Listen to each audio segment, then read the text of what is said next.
बैठिए सबको भूख लो।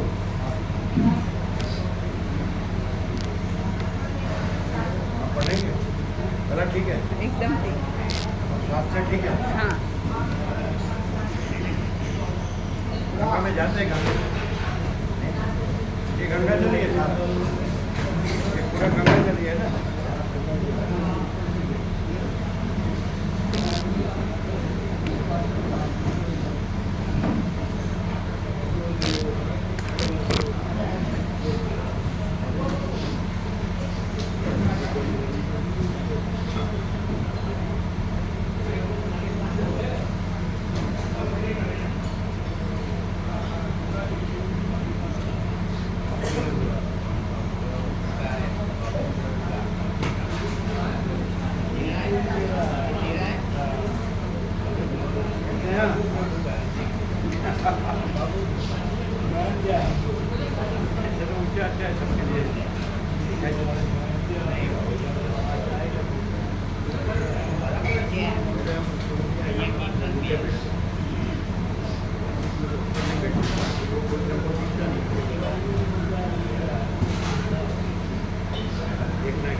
ओम ओम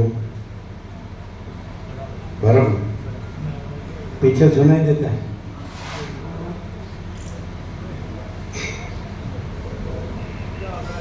परम चिदाकाश, परम ज्योति, अखंड ज्योति, महाचिदाकाश, स्वयं प्रकाश, संपूर्ण प्रकाश, पूर्ण ब्रह्म, अनंत तेजगण, अनंत चिदगण, परमाकाश, केवल अनंत शुद्ध तेजगण, परमाकाश, अखिलात्मा, पूर्ण ब्रह्म, परम चिदाकाश, परम ज्योति, अखंड ज्योति, अनंत पूर्ण, परम चिदाकाश, परम शांति, स्वयं सिद्ध, स्वयं प्रकाश, स्वयं पूर्ण, स्वस्वरूप, यही सब कुछ है, इसके सिवा कुछ नहीं है। शून्यभास, अनंत कोटि, महाकल्पो है ही नहीं। महाचिदाकाश, स्वयं प्रकाश, संपूर्ण प्रकाश, महाचिदाकाश ज्योति, अनंत, अखंड, अभेद, महाचिदाकाश ज्योति, महातत्व, महासामान्य, महाचिदाकाश, स्वसंवेद्य, सहज निर्विकल्प, महाचिदाकाश, परम कैवल्य, परम शांति, परम चिदाकाश, अनंत, पूर्ण, निरपेक्ष, सत, अनंत, संपूर्ण, अपरिचित, निर्भ्रांत, निरपेक्ष।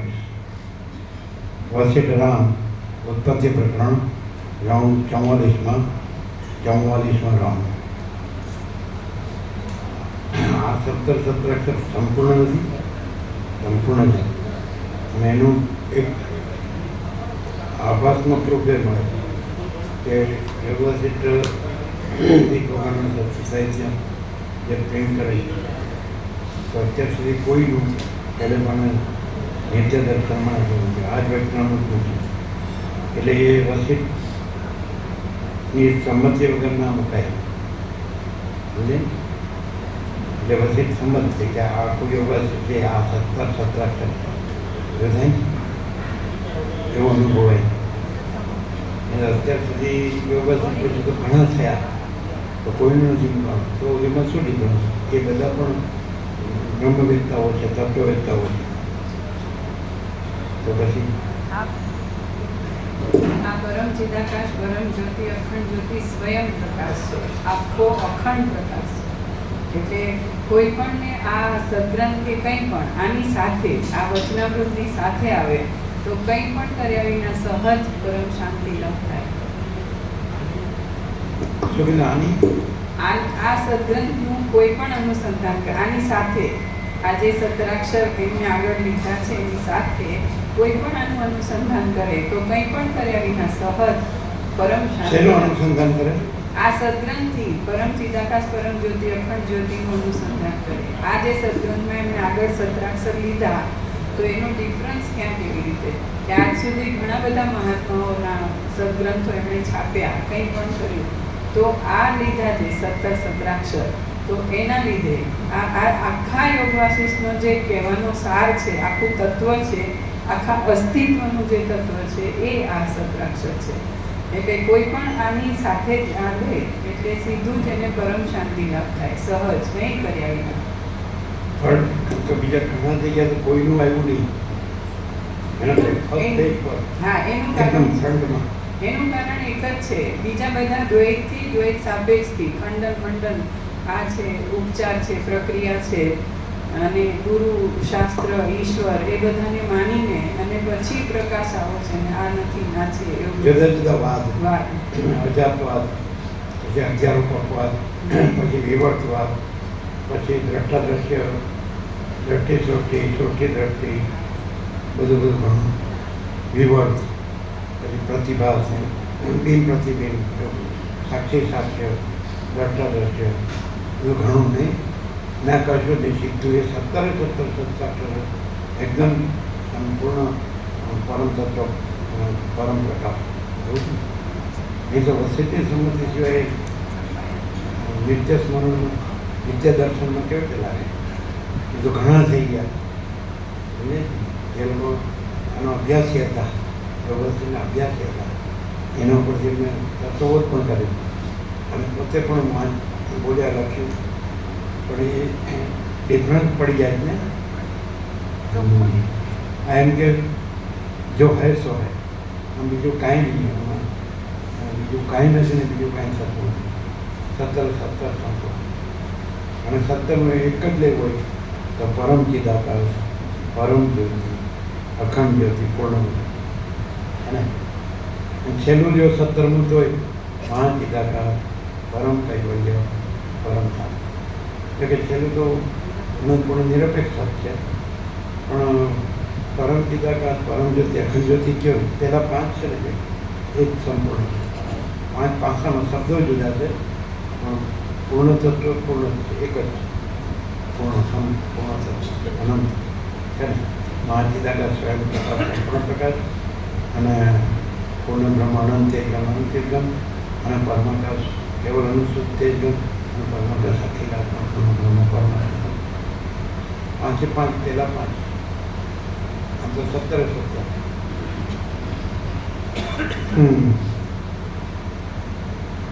બીજા બધામાં અને પછી એ પોતાની એન્ટિટી, આઈડેન્ટિટી, હું એમ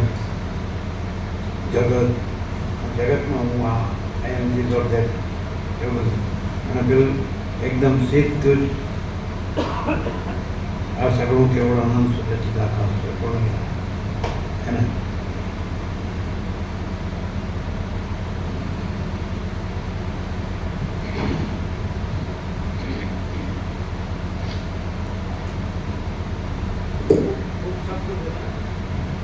આદ્ય પરબ્રહ્મ सदगुरु देव की जय। सबको बुक देना, बुक किसके पास नहीं है, बुक कितनी बुक पढ़ी है ना, सबको बुक दो, इतनी बुक पड़ी है ना, किसी का हाथ खाली नहीं होना चाहिए, सबके हाथ में बुक। ये साक्षात वशिष्ठ भगवान है, ये बुक नहीं है। ये हाथ में लो तो वशिष्ठ भगवान आप में प्रकट हो जाएंगे। ऐसा है। और किसके पास? उसके पास वो चश्मा के बगैर नहीं पढ़ सकता, पंडित जी पढ़ सकते हैं तो वापस दो। हाँ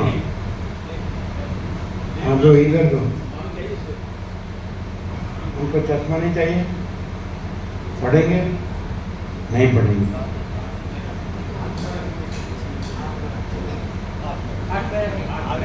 हाँ ठीक है। देखो, कोई बुक के बगैर का कोई नहीं होना चाहिए। हाथ ऊंचा करके मान लो, ले लो। कौन है आगे? सबको देखिए, आपको अंदर कंफर्म होगा, टैली होगा। जो आ रहे हैं उसको दो, अभी आ रहे हैं। वो सब पीछे, वो सबको दो।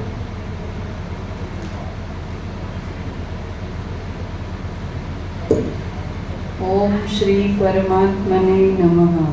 सद्ग्रंथों में शिरोमणि श्री योग वासिष्ठ महारामायण उत्पत्ति प्रकरण, पेज नंबर 297, 297, पंचविंशः सर्गः। इन दोनों ने 7 समुद्र द्वीपों से घिरा हुआ और ब्रह्मांड रूपी आवरणों से युक्त, पेज नंबर 297, 297, पंचविंशः सर्गः।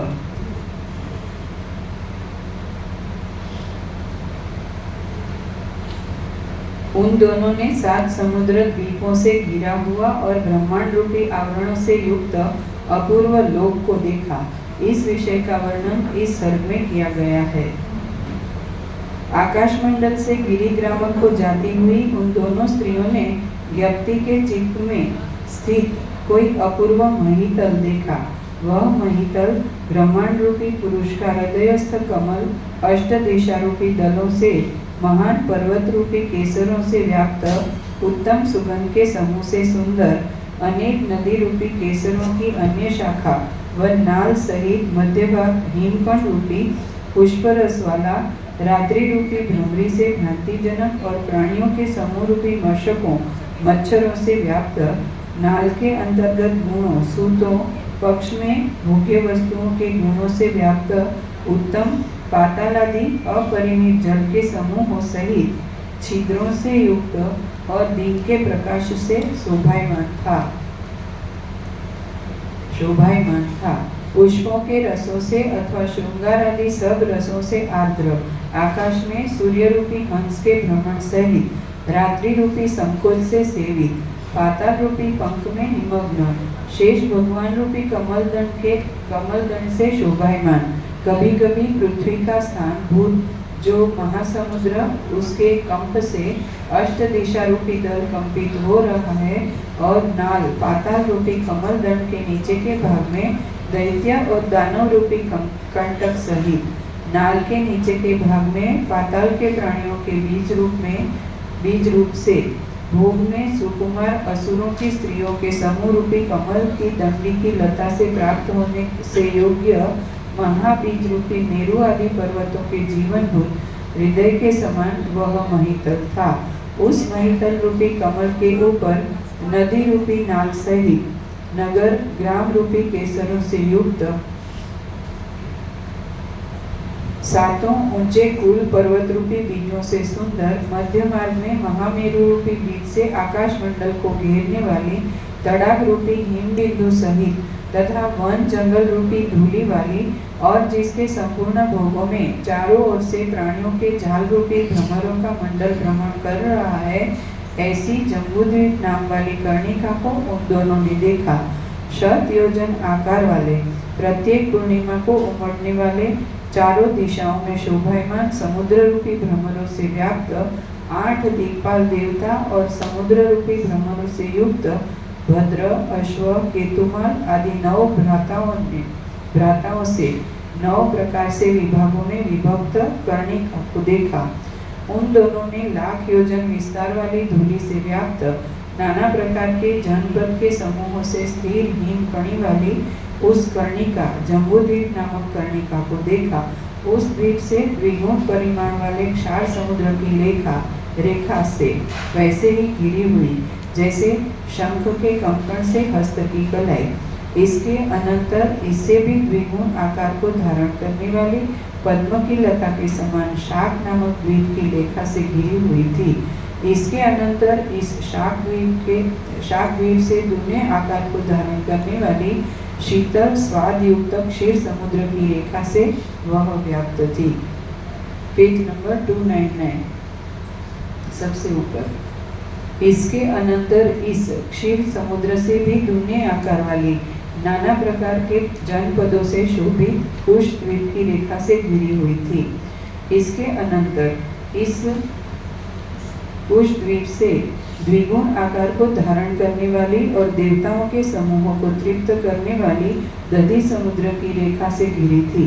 इसके पश्चात इस दधि समुद्र से भी दूने परिमाण वाली क्रौंच द्वीप रूपी खाई से वैसे ही घिरी थी जैसे राजा की नूतन नगरी घिरी होती है। इसके अनंतर इससे भी द्विगुण ध्रुत समुद्र की रेखा से घिरी हुई और उसके अनंतर इससे भी दूने आकार वाली निर्मल शाल्मली द्वीप की रेखा से वह कर्णिका घिरी थी। इसके पश्चात पुष्प के समान श्वेत सुरा मदिरा के महासमुद्र की रेखा से वैसे ही घिरी थी जैसे शेष की शरीर रूपी लता से कृष्ण भगवान की मूर्ति। इसके अनंतर इससे भी द्विगुण परिमाण वाले गोमेदक नाम मणि विशेष प्रधान लक्षद्वीप से आवृत्त। इसके पश्चात हिमवान के शिखर के समान शुद्ध पूर्वद्वीप से द्विगुण प्रमाण वाली इक्षु ईख के समुद्र की रेखा से आवृत्त थी। इसके आगे पूर्व समुद्र से दूने प्रमाण वाले पुष्कर द्वीप की रेखा के घिरी थी और उसके अनंतर पूर्व द्वीप से द्विगुण प्रमाण वाली अंत में जल के समुद्र की रेखा से घिरी हुई जम्बू द्वीप नाम कर्णिका को उन दोनों ने देखा। इसके अनंतर इस अंतिम जल समुद्र से भी 10 गुण अधिक परिमाण वाले पातालगामी गर्त गड्ढे के समूह रूपी महाभयदायी पातालगामी मार्ग वाले बड़े भारी वलयाकार निम्न प्रदेश से वह कालिका घिरी है। इसके आगे इन सबसे 10 गुण अधिक चारों ओर आकाश पर्यंत ऊंची पूर्व कथित गर्त समूह से भयंकर और सूर्य के दूसरे भाग में नानी को प्राप्त नीलकमल की माला सहित नाना प्रकार के माणिक्य के शिखर के तड़ागों पर उत्पन्न कुमुद रूपी कमल की माला वाली लोकालोक पर्वत विशाल ताल रूपी सूत्र की माला से व त्रिलोक की लक्ष्मी रूप कर्णिका वैसे ही गिरी है जैसे माला से सघन केश। और इसके आगे इस सबसे 10 गुण अधिक अज्ञात जीव संचार नाम जंगल से घिरी है।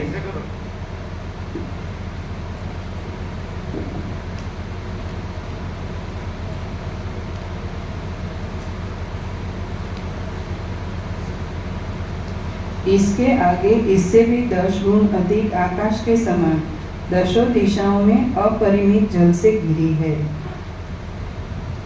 इसके आगे इससे भी 10 गुण अधिक मेरु आदि पर्वतों की द्रवीभूत जल में करने में अति अभिलाषी प्रलय काल की ज्वाला से घिरी है।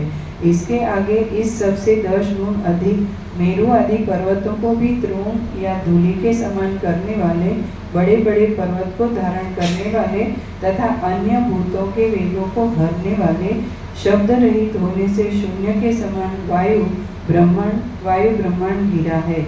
इससे आगे इन पूर्वोक्त सबसे 10 गुण अधिक शून्य रूप आकाश से चारों ओर ब्रह्मांड घिरा है।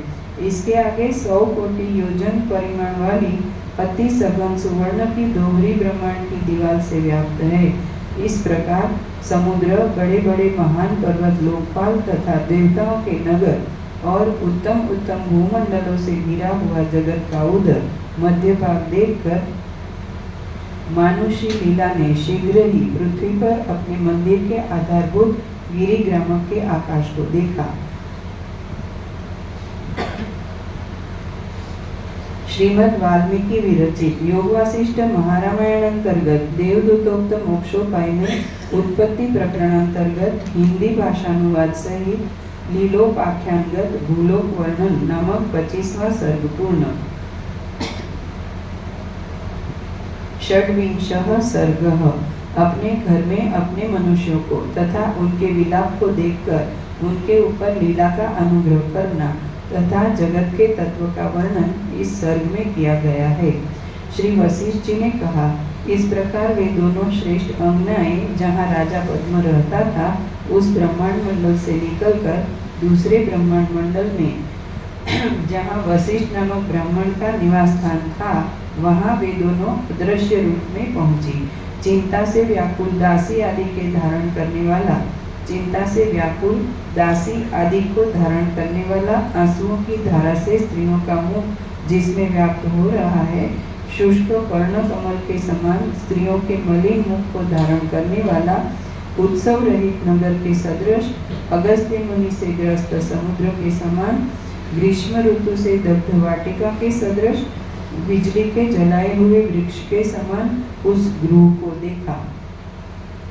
वायु से छिन्न भिन्न किए हुए मेघ के सदृश, हिम काला से दग्ध कमल के सदृश, देखने में दुखदायी अल्प तैल वाले दीपक के समान, शोक से नष्ट हो गई है मुख की शोभा सहित, इसी से निकट है मृत्यु जिसकी उसके सदृश, तथा शुष्क हो गए हैं वृक्ष और पत्र जिसके ऐसे वन के समान, और वृष्टि के अभाव से मलिन तथा सूखे देश के सदृश वह गृह स्वामी के वियोग से हो गया।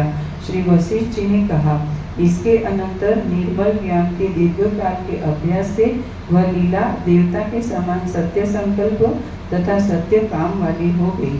उसने अपने चित्त में विचार किया कि ये मेरे बंधु लोग मुझे तथा भगवती जी को साधारण स्त्री का रूप धारण किए हुए देखें। इसके अनंतर उस गृह के समस्त लोगों ने गृह को प्रकाश करने वाली दो स्त्रियों को वैसे ही देखा जैसे लक्ष्मी और पार्वती का जोड़ा। वह दोनों स्त्रियों का युग जोड़ा शीर से लेकर पाद पर्यंत अनेक प्रकार की नूतन पुष्पों की माला से अति सुंदर और वसंत ऋतु के शोभा के गुण जोड़ा के सदृश, वन को सुगंधित करने वाला, अपने अमृतमय चंद्रिका के रस से संपूर्ण औषधि वन तथा ग्रामादि को पूर्ण करता हुआ, शीतलता आनंद तथा सुख देने वाले दो चंद्रमा के समान उदित, लटकते हुए लंबे केशों के निकट चंचल नेत्र रूपी भ्रमरों से नील कमल से मिश्रित मालती पुष्पों की वृष्टि करता हुआ दोनों स्त्रियों का युग था। द्रवीभूत सुवर्ण के रसमय प्रवाह वाली नदी के वेग के समान मन को भरने वाली हारी शरीर की दीप्ति से वन को सुवर्ण के समान करने वाला, शरीर की सहज स्वभाव सिद्ध शोभा रूपी लक्ष्मी के क्रीड़ार्थ बनाए हुए दूल्हा झूला के ऊपर विलास करने वाली, अपने सौंदर्य रूपी समुद्र की श्रेष्ठ तरंग के समान प्रतीयमान चंचल बाहु रूपी लता तथा रक्तकण हस्तकमल के युग जोड़े से नूतन नूतन सुवर्णमय कल्पलता वन का निर्माण करते हुए स्वच्छ नूतन और कोमल पुष्प तथा पल्लव के समान तथा स्थल कमल के सदृश चरणों से पुनः पृथ्वी तल को स्पर्श करने वाला वह युग था। ग्रीष्म ऋतु के कारण पीत वर्ण तथा सूखे हुए काली तमल खंडों को अपने अमृतमय दृष्टि से नूतन पल्लव सहित करने वाला वह स्त्रियों का जोड़ा था। उनको देखकर ज्येष्ठ शर्मा वृद्ध ब्राह्मण का पुत्र ने गृह के सब लोगों के साथ, तुम दोनों वन देवियों को नमस्कार है, ऐसा कहकर उनके ऊपर पुष्पों की वृष्टि की। उन दोनों के चरणों के ऊपर पुष्पों की वृष्टि वैसी ही हुई जैसे कमलिनी के ऊपर हिम जल के कण की। ज्येष्ठ शर्मा आदि ने कहा, हे वन की देवियों, आपकी जय हो। आप लोग हमारे कल्याण के लिए यहाँ आई हैं, क्योंकि दूसरों की रक्षा करना यही सज्जनों का एक निज कार्य है। उनके वचन सुनकर दोनों देवियों ने बड़े आदर से कहा कि तुम हमें उस दुख के बारे में बताओ जिससे कि ये सब लोग दुखी हो रहे हैं। ज्येष्ठ शर्मा आदि ने उन दोनों देवियों से यथाक्रम अपने उस दुख को कहा जो दुख ब्राह्मण और ब्राह्मणों की मृत्यु से हुआ था। ब्राह्मण और ब्राह्मणी की। ज्येष्ठ शर्मा आदि ने कहा, हे देवियों, इस स्थान में सबका आतिथ्य करने वाले, कुल को बढ़ाने वाले और ब्राह्मणों की मर्यादा के स्तंभ के सदृश ब्राह्मण और ब्राह्मणी हुए थे। वे हमारे माता पिता, दोनों पुत्र, पशु, गृह और बंधु आदि को छोड़कर आज स्वर्ग में चले गए। इससे हमें तीनों लोग शून्य लग रहे हैं। पूर्णजन जगत को पूर्ण रूप देखता है, विषयमय और दुखी दुखमय अपने चित्त के समान देखता है। पूर्णजन जगत को पूर्ण रूप देखता है, विषयमय और दुखी दुखमय अपने चित्त के समान देखता है। इस न्याय के अनुसार कहते हैं, देखिए, ये पक्षी लोग इस ध्रुव के ऊपर चढ़कर अपने शरीर को फड़फड़ाते हुए मृत जीव की भक्ति से मधुर स्वर से सोच रहे हैं। पर्वत की गुहाएं गुरगुर शब्दों से व्याकुल होकर विलाप कर रही हैं तथा पर्वत भी नदी रूप स्थूल धाराओं से रो रहे हैं। निरंतर विलाप करने वाली आकाश अथवा वस्त्र को त्यागे हुए उष्ण श्वास ले लेकर नष्ट के समान संपूर्ण दिशाएं अति क्रूश हो गई हैं। भूमि पर बार बार गिरने से जिसके अंग ठौर ठौर से कट गए हैं, ऐसे करुणा से रोदन करने वाले और उपवास करते करते समस्त ग्रामवासी मरने जैसी दशा वाले हो गए हैं। प्रतिदिन वृक्षों से पुष्पों के गुच्छ रूपी नेत्रों से शोक से अति उष्ण पूर्ण रूप आंसुओं की बूंदे प्रतिदिन नीचे गिर रही है। देखिए, मार्ग मनुष्यों के संचार से रहित, धूलि से मलिन, विधवा के समान आनंद से वर्जित शून्य हृदय के समान स्थित है। लताएं कोकिला तथा भ्रमरों के द्वारा विलाप करते हुए वृष्टि रूप आंसुओं से नष्ट के सदृश अति उष्ण श्वास लेती हुई पल्लव रूपी हाथों से अपने शरीरों का हनन कर रही है। शोक रूपी अग्नि से संतप्त शरीर जल के स्रोत गड्ढे में स्थित शिलाओं पर अपने शरीर को सैकड़ों प्रकार से चूर्ण करने के लिए गिर रहे हैं।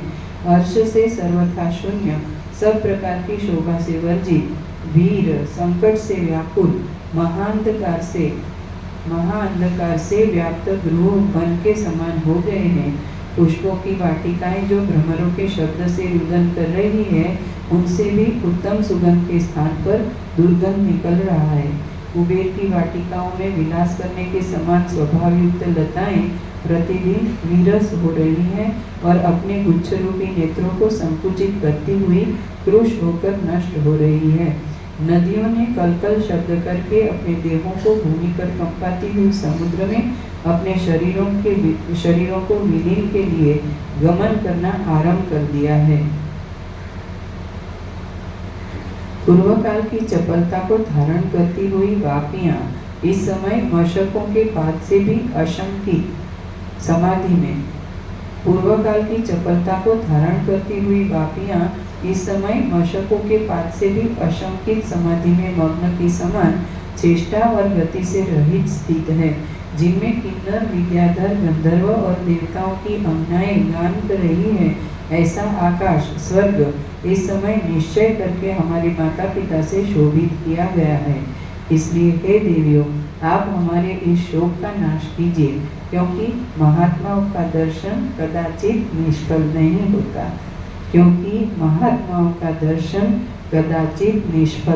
होता। इस प्रकार की बातें सुनने के बाद उस लीला ने झुककर अपने पुत्र के मस्तक को अपने कोमल हस्तों से वैसे ही स्पर्श किया, जैसे जल के अभाव में नम्रीभूत कमलिनी अपनी मूल ग्रंथि का स्पर्श करती है।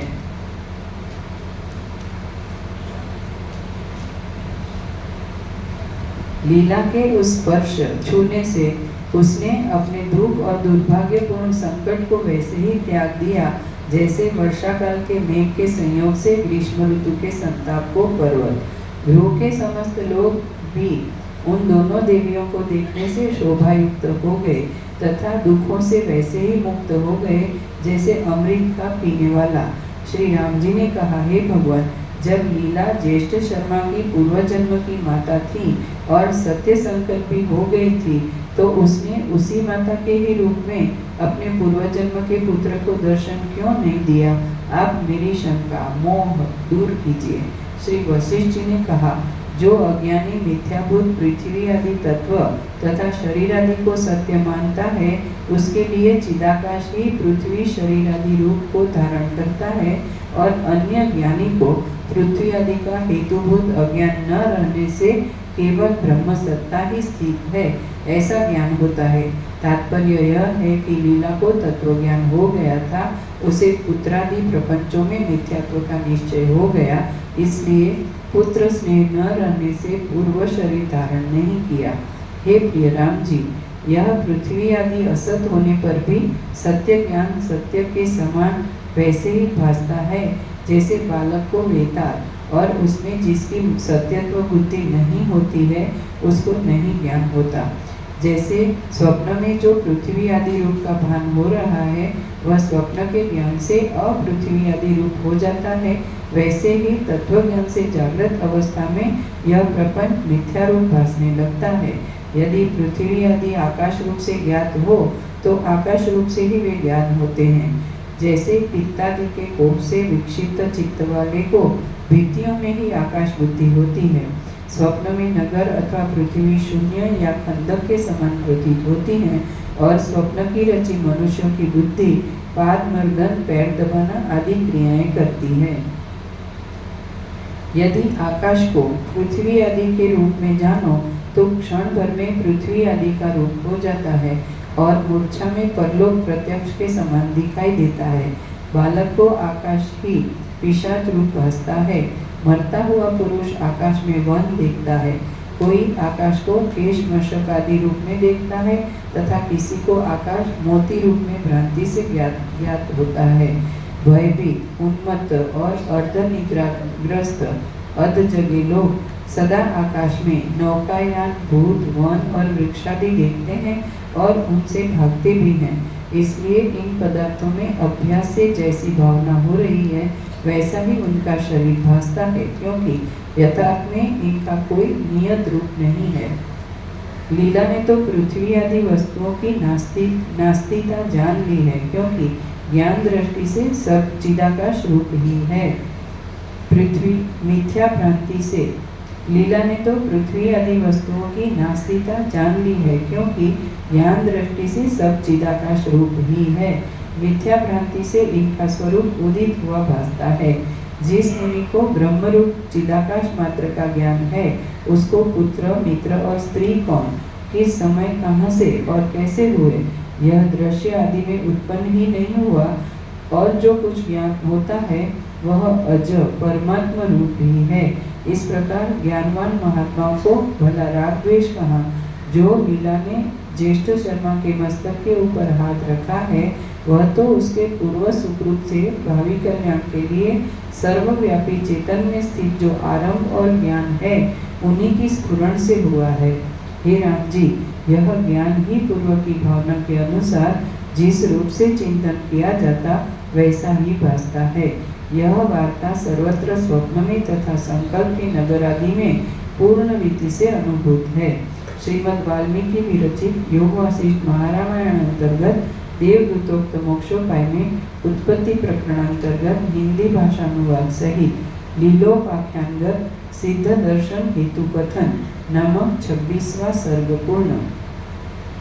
सप्तविंशः सर्गः। पति के दर्शन की अभिलाषिणी लीला पुनः विस्मय को प्राप्त हुई। जब भगवती ने उसे ज्ञान दिया, तो उसने स्मरण करके अपने अनेक जन्मों को कहा। इस विषय का वर्णन इस सर्ग में किया गया है। श्री वशिष्ठ जी ने कहा, उस गिरी ग्रामक में उसी मंडपाकाश से शीघ्र ही वे दोनों स्त्रियां लुप्त हो गई। इसके अनंतर वन की देवियों ने हमारे ऊपर कृपा की। ऐसा कहकर दुख से शांत गृह के लोग सब अपने अपने व्यापार में लगे।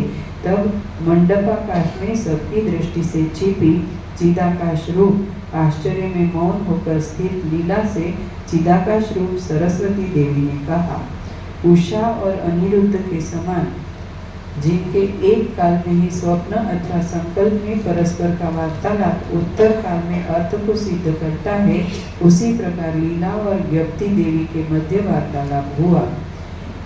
आदि भौतिक पृथ्वी आदि तथा आध्यात्मिक नाड़ी प्राण आदि सहित शरीर के बिना भी स्वप्न और संकल्प के समान उन दोनों की कथा प्रवृत्त हुई। प्रत्यक्ष और परोक्षार्थ ज्ञान का ज्ञेय सर्वथा तुमने जान लिया, ऐसी ही यह ब्रह्म की सत्ता है। अब और क्या पूछना चाहती हो? लीला जी ने कहा, मेरे मृतक पति का जीव जहाँ राज्य करता है, वहाँ के लोगों ने मुझे क्यों नहीं देखा और यहाँ मेरे पुत्र ने मुझे क्यों देखा? सरस्वती ने कहा, हे उत्तम स्वरूप वाली पुत्री, अभ्यास के बिना उस समय प्रपंच की सत्यता का विश्वास सर्वथा नष्ट नहीं हुआ था, इसलिए तुम सत्य संकल्प वाली नहीं थी। जब तक सत्य संकल्प आदि क्रियाओं से सर्वथा अविद्या का उच्छेदन नहीं किया जाता, तब तक अद्वैत की प्राप्ति कैसे हो? जैसे जो पुरुष ताप में स्थित है, उसको छाया का गुण जो शीतता है, उसका अनुभव कैसे होगा? अर्थात शीतता का अनुभव उसी प्राणी को होगा जो शीत में होगा। अभ्यास के न होने से मैं लीला हूँ, उस समय तुम्हारा यह दृढ़ संस्कार अस्त नहीं हुआ था, इसी कारण उस समय तुम्हारा दृढ़ संकल्प भी नहीं था। हे सुंदरी, अब तुम सत्य संकल्प वाली हो गई हो, इसलिए पुत्र मुझे देखे तुम्हारा यह संकल्प फलीभूत हुआ। यदि इस समय तुम अपने पति के निकट जाओगी तो तुम्हारा सब व्यवहार पूर्व के समान होगा। लीला जी ने कहा, इसी मंदिराकाश में मेरा ब्राह्मण पति था और इसी स्थान में वह मृत्यु को प्राप्त होकर राजा हुआ। इसी स्थान में कल्पना किए हुए दूसरे भूमंडल में उसकी राजधानी के नगर में उसकी पटरानी होकर स्थित रही। इसी अंतपुर में वह राजा पुनः मृत्यु को प्राप्त हुआ तथा इसी मंडपाकाश में वह राजा पृथ्वी पर नाना देश का राजा हुआ। सब वस्तुओं का कपट रहित आधारभूत जो पारमार्थिक ब्रह्म है, उसी में यह मायिक चलन आदि व्यवहार कल्पित किया गया है। इसी गृहाकाश में संपूर्ण ब्रह्मांड की भूमि वैसे ही कल्पित होकर स्थित है जैसे पेटी में सरसों का समूह। इसलिए मैं यह मानती हूँ कि मेरे पति का मंडल भी सदा निकट ही है और वह भी कहीं समीप में ही स्थित है। सो हे भगवती, जैसे मैं उसे यहाँ देख लूँ वैसे उपाय करो।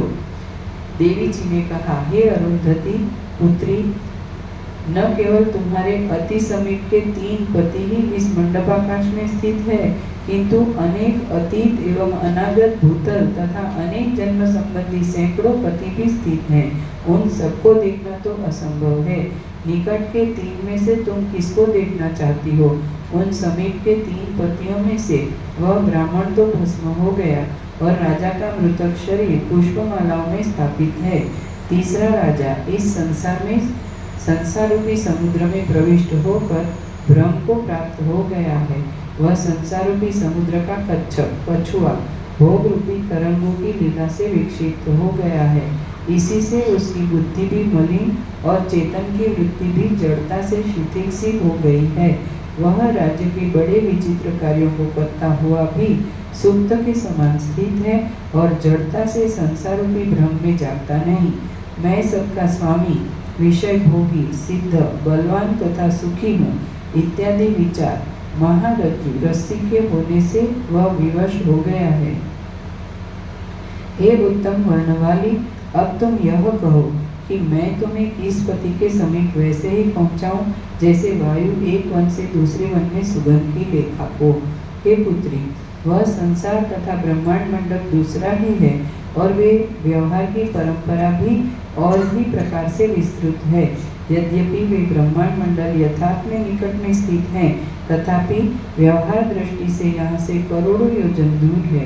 परमार्थ दृष्टि से इन संपूर्ण संसार मंडलों का शरीर यह मंडपाकाश मात्र ही है, परंतु पुनः व्यवहार दृष्टि से देखो कि करोड़ों मंदराचल पर्वत उनमें स्थित है।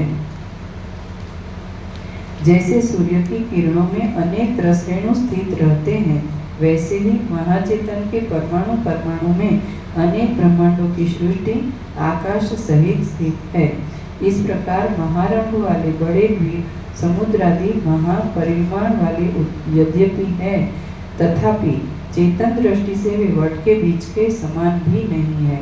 जैसे नाना प्रकार के रत्नों का प्रकाश आकाश में जल के समान भासता है, वैसे ही यथार्थ में पृथ्वी आदि के भेद से शून्य भी चेतन अविद्या की दृढ़ वासना से जगत रूप से देखता है। आत्मा में जगत इत्यादि नाम से चेतन का ही प्रकाश हो रहा है, क्योंकि यथार्थ में सृष्टि की आदि में पृथ्वी आदि कुछ भी उत्पन्न नहीं हुए। जैसे तड़ाग में अनेक तरंगे अनेक उत्पन्न होकर नष्ट हो जाती है और पुनः उत्पन्न होती है, वैसे ही ज्ञान स्वरूप चेतन में विचित्र आकार वाले काल तथा उसके अंग दिन रात्रि आदि काल और ब्रह्मांड तथा भुवन आदि देश उत्पन्न होकर नष्ट होते हैं तथा पुनः उत्पन्न होते हैं। लीला जी ने कहा, हे जगत मातः, जैसा आप कहती हो यह बात ऐसे ही है। इस समय मुझे यह स्मरण हुआ कि यह मेरा जन्म न राजसी न तमोगुणी और न सत्वगुणी। ब्रह्मा की यह सृष्टि जब से उत्पन्न हुई तब से मेरे 800 जन्म हुए और वे नाना प्रकार की योनियों में मैंने बिताए। इस समय मैं उनको पुनः ज्यों का त्यों देख रही हूँ। हे देवी, पूर्व काल में किसी संसार मंडल में विद्याधर के लोक रूपी कमल की भ्रमरी विद्याधर की श्रेष्ठ अंगिना हुई थी। उसके अनंतर दुष्ट वासना से दूषित होकर मैं मानुषी हो गई। उसके अनंतर मैं पन्नगेश्वर की कामिनी हुई। उसके पश्चात कदम्ब, कुंद, जम्बार, कागजिनी हूँ तथा करंज के वन में निवास करने वाले पत्रों का वस्त्र धारण करने वाली श्याम वर्ण में शबरी बेल की स्त्री हुई। उसके अनंतर वनवास की वासना से धर्म मर्यादा के विवेक से रहित होकर मैं मूर्ख हो गई। इसी से पुष्पों के गुच्छ रूपी नेत्र धारण करने वाली और पत्ते रूपी हस्त वाली तथा वन में विलास करने वाली लता का जन्म मैंने धारण किया। मैं पुण्य आश्रम की लता होने के कारण मुनि के संग से पवित्र हो गई। इसके अनंतर वन की अग्नि से भस्म होकर मैं उन्हीं मुनि की कन्या हो गई। इसके अनंतर पुरुष रूप फल के देने वाले कर्मों के परिणाम से सुराष्ट्र देश में मैं सैकड़ों वर्ष पर्यंत श्रीमान राजा हुई। तालियों, वृक्ष विशेष की शीतल भूमि कच्छ देश में दूसरे के धनों की जबरदस्ती लेना आदि राजा के दोष से 9 साल तक कुष्ठ तथा नष्ट शरीर वाली नकुली हुई। इसके अनंतर उसी सुराष्ट्र गुजरात देश में दुष्ट तथा अग्न गोपाल के बालकों की दंड आदि की ताड़ना को अनुभव करती हुई 8 वर्ष पर्यंत गौ होकर रही। अनंतर जिस समय मैंने पक्षी का जन्म पाया, तब वन की भूमि में निष्कारण बैर करने वाले व्याधों ने जाल फैलाकर मेरा वैसा ही ऐसा छेदन किया जैसे अधम द्वैत की वासना का छेदन करते हैं। इसके अनंतर कमल की रस से पूर्ण कमल शैयाओं पर कमलिनियों के रसों के एकांत में पान करती हुई भ्रमरी होकर कुछ काल तक भ्रमर के साथ विलास किया। मनोहर नेत्रों के धारण करने वाली हरिण का जन्म पाकर मैं उच्च शिखर वाली अति रमणीय वन भूमियों में विहार किया करती थी। किरातों ने मेरे हृदय का छेदन कर दिया। अनंतर मछली का जन्म पाकर समुद्र की तरंगों से बहाई हुई भंवर वाले जल में मैं दिग्भ्रमित हो गई और तब मैंने मछुआरों द्वारा बंसी आदि कटिया से अपने मुख पर हुए प्रहारों, बड़ी बड़ी तरंगों और कछुओं की पीठ की हड्डी पर गिरने से व्यर्थ देखा। मल्लाहों ने बसी का ताड़न व्यर्थ देखा। इसके अनंतर पुलिंदी एक प्रकार की चांडाली का जन्म पाकर चर्मणवती नदी के किनारों पर मधुर स्वर में गान करती हुई सूरत स्त्री पुरुष के संभोग के अंत में नालिकेर का मद्यपान किया करती थी। जैसे कमलिनी में प्रेम से अनुराग सहित भ्रमरी रहती है, उसी प्रकार सिद्धार शब्दयुक्त सूरत के मधुर स्वर से गान करती हुई मैंने अपने पति सारस को स्वेच्छापूर्वक प्रसन्न किया। ताली तथा तमाल आदि के कुंजों में चंचल नेत्र वाली मैं उन्मत्त कटाक्ष सहित दृष्टियों से अपने प्रिय वल्लभ को देखा करती थी। इसके अनंतर अप्सरा का जन्म पाकर सुवर्ण के द्रव के समान सुंदर अंगों से स्वर्ग की मुझ अप्सरा रूपी कमलिनी ने ब्रह्म रूपी देवताओं को भली भांति संतुष्ट किया। उसी जन्म में सुमेरु पर्वत पर मणि, सुवर्ण, माणिक्य तथा मुक्ता मोतियों के समूह से पूर्ण थी भूमि जिसकी, ऐसे कल्प वृक्षों के वन में युवा जवान देवता के साथ सूरत का अनुभव किया।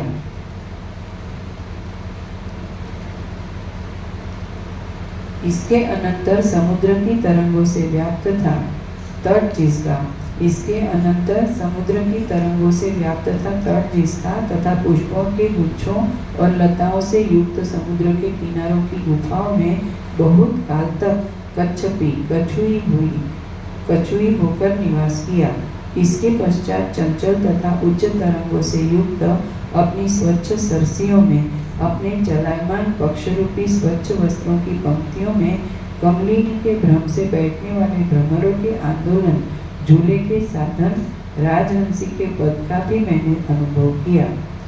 इसके पश्चात इसी हंसी के जन्म में हिलते हुए शाल्मली वृक्ष के हिलते हुए दल पर बहुत से मशकों मच्छरों के बीच में से किसी गिरे हुए मच्छर जो पुनः अपने स्थान में प्रवेश करने को असमर्थ था, उसकी आंदोलन झूलने की दरिद्रता को देखकर उसी संस्कार से मैं मृत्यु को प्राप्त हुई। मैं मशकी मच्छी होकर जन्मी और दीनहीन अवस्था में रही। वेद का जन्म धारण करके चंचल और ऊंची तरंगों से युक्त पर्वत की नदियों में चलायमान तरंगों के श्रेष्ठ चुंबनों से कुछ काल तक भ्रमण किया। गंधमादन पर्वत पर मंदार वृक्षों के समूह में मदन कामदेव से व्याकुल विद्याधरों के कुमार मेरे विद्याधरी शरीर में चरणों में आकर गिरते थे। जैसे चंद्रप्रभा चंद्रबिंब में लोटपोट होती है, उसी तरह विद्याधर कुमारों के विरहजन्य दुख से त्रस्त होकर मैं कर्पूर के चूर्ण से युक्त शैयाओं पर दीर्घ काल तक लेटी रही। जैसे चंद्रमा के बिंब में हे देवी, इस प्रकार सैकड़ों दुखों से संयुक्त अनेक प्रकार की योनियों में उच्च और नीच गति से व्याकुल चित्त वाली मैंने संसार रूपी दीर्घ नदी की चंचल लहर से वायु के अनुसार चलने वाली हरिणी के समान भ्रमण किया। श्रीमद् वाल्मीकि विरचित योग वासिष्ठ महारामायण अंतर्गत देवदूतोक्त मोक्षोपाय में उत्पत्ति प्रकरणांतर्गत हिंदी भाषानुवाद सहित लीलोपाख्यानगत जन्मांतर वर्णन नामक 27वां सर्ग पूर्ण।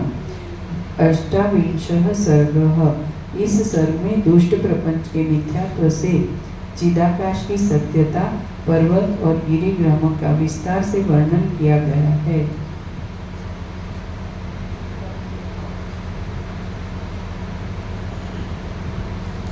चिदाकाश लिखना है पहली लाइन में।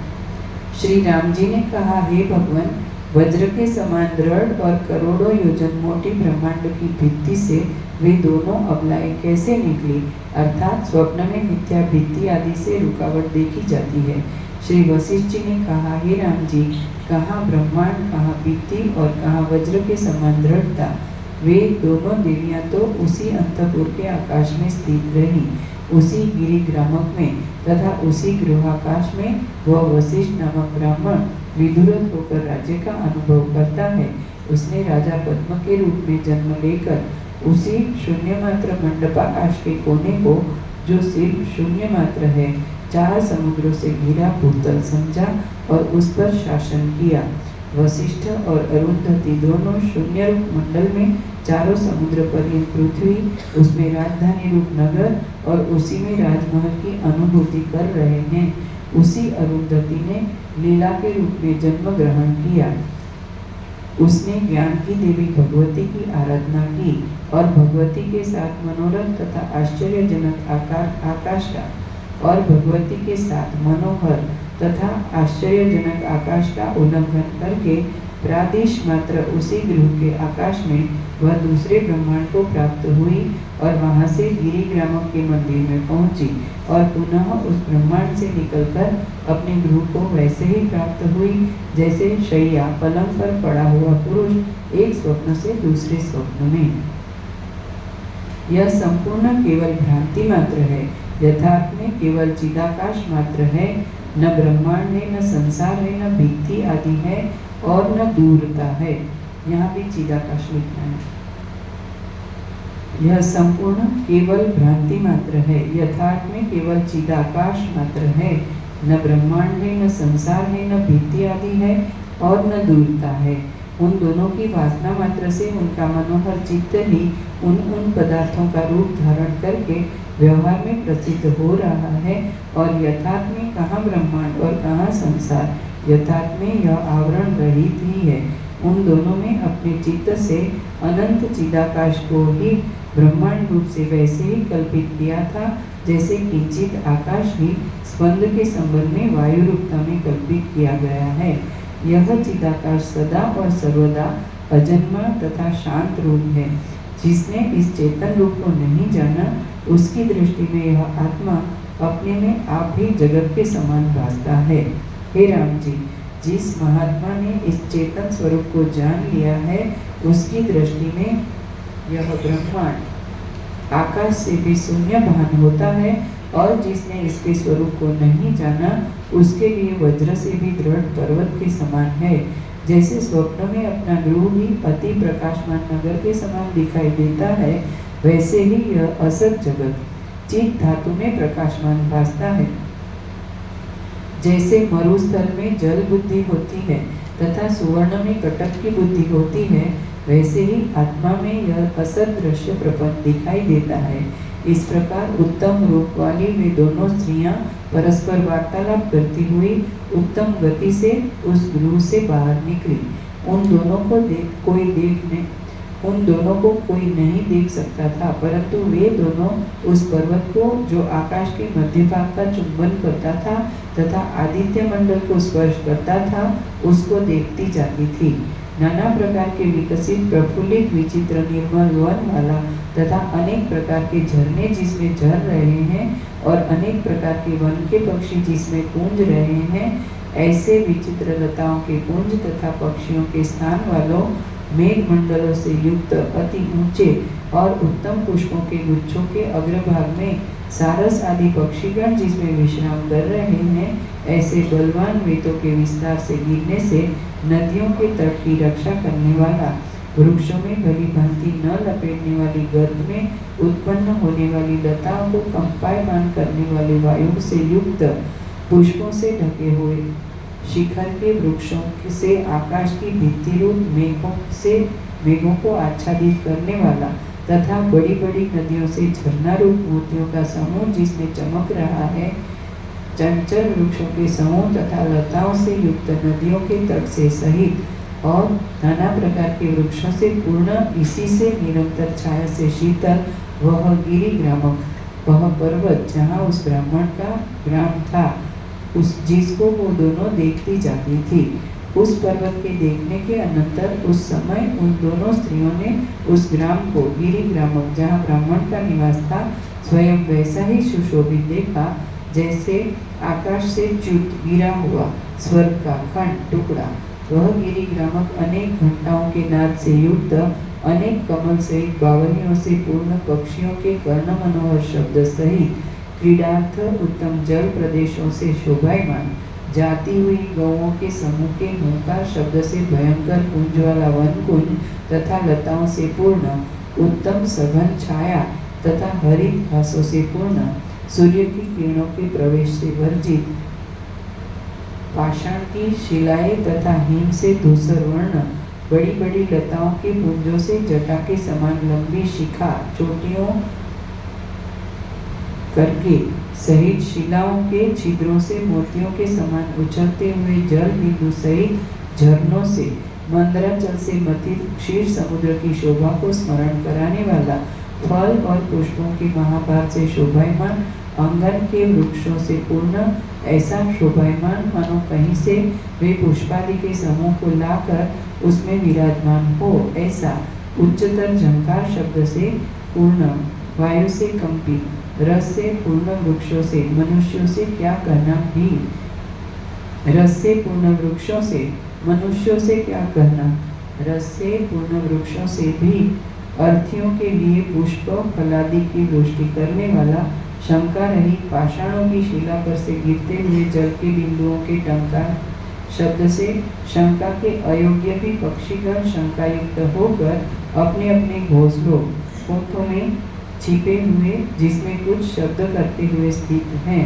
शीतल जल बिंदुओं के आस्वाद से शांत चित्त ऊंचे तरंगों पर विश्राम करने वाले, नदियों में नक्षत्रों के समान परिवर्तनशील हंस नामक पक्षियों से पूर्ण ऊंचे तालादि वृक्ष के ऊपर विश्राम करने वाले काक आदि पक्षियों से शंकाग्रस्त बालक लोग अपने भूत शेष खोआ आदि दूध के पदार्थों को जिसमें सुरक्षित स्थान में रखते हैं। पुष्पों की भांति भांति माला में तथा नाना प्रकार के आभूषण आदि पहने हुए ग्राम के बालक जिसमें भ्रमण कर रहे हैं। खजूर, नीम, नींबू और नारंगी आदि वृक्षों की सघन छाया से जिसकी भूमि शीतल है, हस्त में अत्सी का वस्त्र धारण किए हुए, लताओं से कर्णों में कानों को गूंथे हुए, क्षुधा से क्षीण दुर्बल शरीर, नीच दरिद्री तथा आलसी आदि की स्त्रियां गलियों में भ्रमण कर रही है। नदियों की तरंगों के शब्द से मनुष्यों के वार्तालाप जिसमें नहीं सुन पड़ते, कर्म करने में जड़ता के कारण भयभीत होकर मूर्ख और आलसी लोग जिसमें एकांत देश बैठे हैं, हस्त, मुख तथा स्कंद कंधे में दही लपटे हुए, कोमल पुष्प और लताओं को धारण किए हुए, गोमर, गोबर और कीचड़ शरीर में लगे हुए नग्न बालकों से जिसकी अलग आंगन भूमि व्याप्त हो रही है। नदियों के तट पर हरी घास तथा लताओं को डोला झूला के समान हिलने वाले तरंगों से बहते हुए जल से जिसकी बालुका में भूमि अंकित हो रही है। दही और दूध की अधिक देशगामी सुगंध से जिसकी मक्षिका मक्खियाँ उन्मत्त तथा आलस्य गति वाली हो गई है। इच्छा पूर्वक भोजन करने के निमित्त रोदन करते हुए निर्बल बालकों से पूर्ण नीच स्त्रियों को हाथ में गोबर लगाकर अपने केश संवारने में व्यग्र तथा त्रस्त देखकर जिसमें मनुष्य लोग हंस रहे हैं, जिसमें जितेंद्रिय मुनि महात्मा लोग पूजा के अक्षतादि भक्षण करने वाले काक आदिकों को पुष्प तथा पत्रों चोट न लगे इस भय से उड़ाने वाले विद्यमान हैं, और जिसके रूह गलियां तथा द्वार पुरंटक नामक गुल्मों लताओं से पूर्ण है। गृहों के समीप स्थित कुंजों से प्रतिदिन प्रातः काल के समय जिसकी आंगन भूमि फूलों से टपनों तक भर जाती है, जिसके समीप वाले जंगल में चमर और सारंग आदि पशु पक्षी हरित घास चर रहे हैं, तथा जहाँ पर निकुंज और कुंजों से उत्पन्न कोमल हरी घासों पर हरिणों के बच्चे सो रहे हैं, जिसमें एकांत देश में अपने कर्णों से मक्षिकाओं मक्खियों के संचार को उड़ाते हुए शयन कर रहे हैं, और गोपों के दही से उच्छिष्ट मुखों पर मक्षिकाएं जहाँ पर गूंज रही है, जहाँ संपूर्ण गृहों में मधुमक्खियों को निकालकर मधु शहद का संचय किया गया है, तथा पुष्पों से विकसित अशोक आदि वृक्षों की वाटिका जिसमें शोभित हो रही है, और क्रीड़ा करने के लिए लाख से रंगे हुए काष्ठों के मंदिर जिसमें बने हैं। जल के बिंदुओं की झड़ी सहित वायु से जिसमें वृक्ष सदा आर्द्र गीले और पुष्पों से सुशोभित हो रहे हैं, और कदम तथा मुकुल आदि वृक्षों की अधिकता से उसके समस्त तृण ढके हुए हैं। हानिकारक लताओं के काट देने से जो केतकी के समूह से दूसरे वर्ण का हो रहा है, और नालों के समूह के वेग से बहने के कारण से घर घर शब्द से पूर्ण हो रहा है, जिसमें झरोखों के मार्ग से निकलकर मेघमंडल अटारियों पर विश्राम कर रहा है, और जो जल से पूर्ण बावलियों की पंक्तियों से पूर्ण चंद्रमा के समान विकसित कमलों से अति ही शोभित हो रहा है। हे राम जी, सघन वृक्षों की छाया से जिसके घास अति शीतल तथा निर्मल हो रहे हैं, और जिसके संपूर्ण घास आदि तृणों से अग्रभाग में जल के इंद्रियों में तारागणों के प्रतिबिंब पड़ते हैं। निरंतर पुष्प तथा हिम की वर्षा से जिसके संपूर्ण स्थान श्वेत वर्ण हो रहे हैं, तथा विचित्र लता, पुष्प, पत्र और उत्तम फलों से जिसके वृक्ष शोभित हो रहे हैं, जिसके ऊपर गृहों में मेघ विराजमान है और उनमें सुवासिनी गण शयन कर रही है, और जहाँ अटारियों पर मेघ में जो विद्युत बिजली बार बार चमक रही है, इससे दीप की आवश्यकता नहीं है। कंदराओं के वायु की झंकार ध्वनि से जिसके मंडप पूर्ण हो रहे हैं, तथा चकोर, हारित आदि पक्षी तथा हरिणी आदि पशुओं के चलने से जिसके मंदिर अति रमणीय हो रहे हैं, विकसित कंदली लता के पुष्पों से निकले हुए सुगंधपूर्ण मंद शीतल वायु मानो आने के लिए पत्तों को हिला रहे हैं, जिसके शुक सारिका आदि पक्षियों को पढ़ाने की पढ़ाने आदि की क्रिया में ललना निमग्न हो रही है, तथा चक्रवाक, कोकिल और पहाड़ी कौवा आदि के कोलाहल शब्द से व्याप्त शाल, ताल, ताड़, तमाल और कमल से तथा शाल, ताल आदि फलों की माला से नील वर्ण हो रहा है, तथा लताओं की कटक कड़े के आकार की रचना से संपूर्ण वृक्ष जिसके वेष्टित चारों ओर से घिरे हैं, ऐसे उस ग्राम को देखा। चंचल पल्लव नीचे टाँच है। यहाँ से लेकर संपूर्ण श्लोकस्थ वाक्य गिरिमंदर अर्थात गिरिग्रामक के विशेषण है, अर्थात उसी की शोभा इन श्लोकों में वर्णन की गई है। चंचल पल्लव तथा कोमल लताओं से जिसके मार्ग रुक रहे हैं, विकसित कंदली लताओं, शिलींध्र आदि पुष्पों से अति सुगंधित, ताली और तमाल आदि के दलों से जिसमें मंडप बन रहे हैं, वाटिकाओं के विकसित पुष्प सहित वृक्षों से अति शीतल, शब्द सहित जल के मार्ग से चलने में गौओं का समूह जिससे व्याकुल हो रहा है, अति नील घास और पुष्प सहित भूमियों से अति शोभित, तट के वृक्षों के समूह से जिसकी नदी का प्रवाह छिप रहा है, तथा सघन पुष्प सहित लताओं से जिसमें मंडप बन रहे हैं, वाटिकाओं में कुंद आदि के रसों से वहाँ सुगंध युक्त, सुगंध से मदोन्मत्त भ्रमरों से जिसके कमलगण ढक रहे हैं, अपने मंदिरों की सुंदरता से इंद्रपुर से मंदिरों को डराने वाला, अभिभूत करने वाला, तथा उत्तम रक्त कमल की धूलियों से आकाश मंडल को भी रक्त वर्ण करने वाला, वेग से बहती हुई पर्वत की नदियों के घर घर शब्द से युक्त, कुंद के समान श्वेत मेघों की छवि से प्रकाशमान, अटारियों पर उत्तम पुष्प सहित लताओं से स्थान जिसमें बने हैं, तथा अनेक प्रकार के पक्षीगण जिसमें मनोहर शब्द कर रहे हैं, नूतन सुगंधित पुष्पों से जहाँ पर युवा पुरुषों की शैया पूर्ण हो रही है, तथा जिसमें उत्तम स्त्रीगण पद से लेकर मस्तक पर्यंत पुष्पों की माला से धारण किए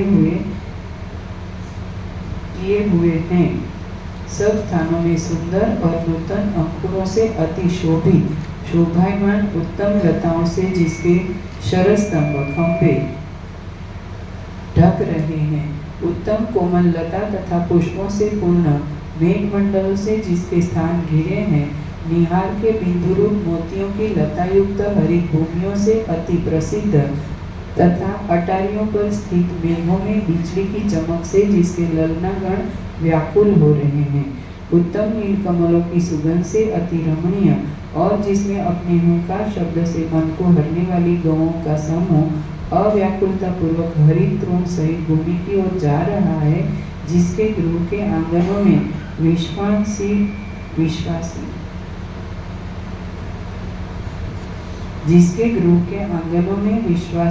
मृग, शुक, सारिका आदि विचर रहे हैं, और फुहारों की सघन झड़ी से वृष्टि के भ्रम से मोर लोग जिसमें नृत्य कर रहे हैं, सुगंधि के मत्त पवन जिसने सबकी विकलता दूर कर दी है, तथा प्रकाश युक्त लताओं के कारण जहाँ पर कोलाहल शब्द से पूर्ण हो रहे हैं, और पर्वतों पर से जो झरने बह रहे हैं, उनके शब्दों से जहाँ पर मनुष्यों के शब्द नहीं सुनाई पड़ते, मुक्ता मोती फलों के समान जल बिंदुओं के गिरने से जिसमें संपूर्ण वृक्ष, लता, तृण तथा पल्लव आदि शीतल हो रहे हैं, और विकसित पुष्पों की जिसकी शोभा अधिक बढ़ रही है, ऐसे गिरिग्रामक की शोभा भला कौन कर सकता है। श्रीमद् वाल्मीकि विरचित योग वासिष्ठ महारामायण अंतर्गत देवदूतोक्त मोक्षोपाय में उत्पत्ति प्रकरणांतर्गत हिंदी भाषानुवाद सहित लीलोपाख्यानगत गिरिग्रामक वर्णन नामक 28वां सर्ग पूर्ण।